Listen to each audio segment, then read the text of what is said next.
You've been staring at yarn for weeks now, and you still don't have a blanket to show for it. That ends today. Making a crochet blanket sounds scary at first. People see a finished blanket and think it took some kind of special talent or years of practice. But here's the truth. A blanket is actually one of the most beginner-friendly things you can make with a hook and yarn. It's just rows, over and over again. And by the end of this video, you're going to know exactly how to do it. From picking your yarn all the way to that last stitch that makes you want to cry happy tears. Let's talk about why most people never finish their blanket. They start strong, they're excited, they've got their yarn, their hook, maybe even a little playlist going. But then somewhere around row 10, something feels off. The blanket is curling, or it's getting wider on one side, or they count their stitches and realize they've somehow gained 15 extra ones out of nowhere. And then they put it down. Days pass, weeks pass, the yarn goes back in the bag, and it stays there. That's not going to be your story. The first thing you need to sort out before you even pick up a hook is your yarn weight. This is something a lot of beginners skip, and it causes so many problems later. Yarn comes in different thicknesses: lace, fingering, sport, worsted, bulky, super bulky. For a blanket, especially your first one, you want to go with a bulky or super bulky yarn. The reason is simple. Thick yarn works up fast.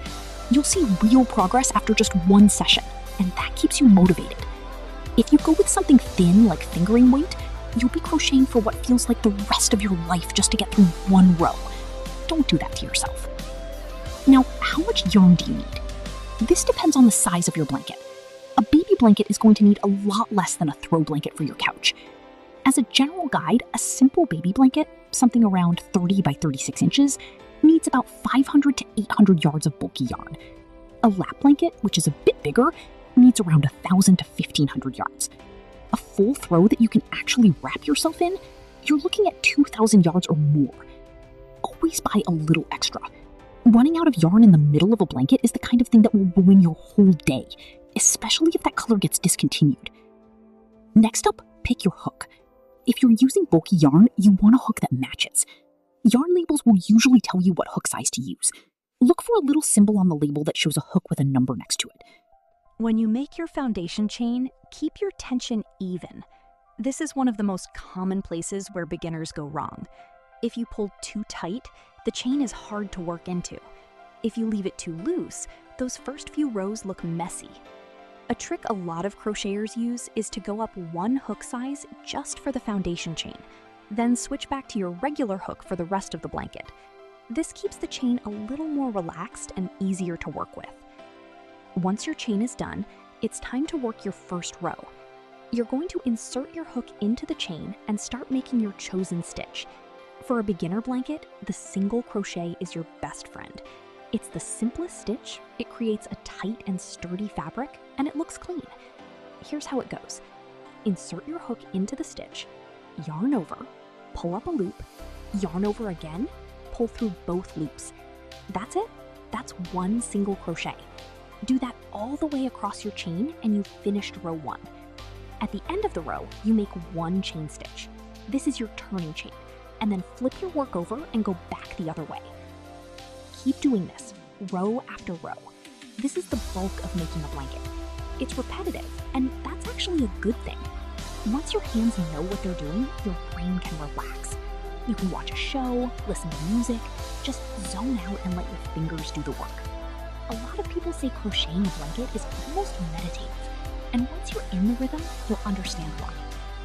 Now, here's where most blankets go wrong: stitch count. Every single row should have the same number of stitches as the one before it. If you started with 100 stitches, every row should have 100 stitches. The easiest way to catch a mistake is to count your stitches at the end of every row. Yes, every row. It sounds tedious, but it takes about 30 seconds and it saves you from ripping out 20 rows of work because something went sideways on row 12.